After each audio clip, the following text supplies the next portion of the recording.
най-печелившия продукт на пазара. Наистина ли няма какво повече да направим?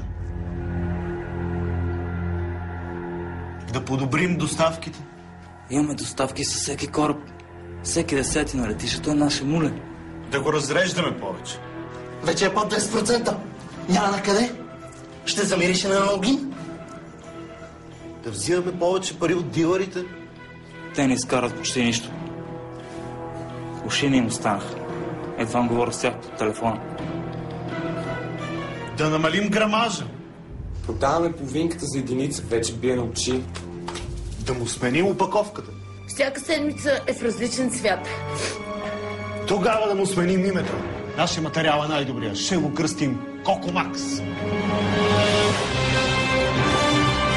Не съдържа ибупрофен. Преди употреба прочетете закона. Говоря така, защото го ползвам.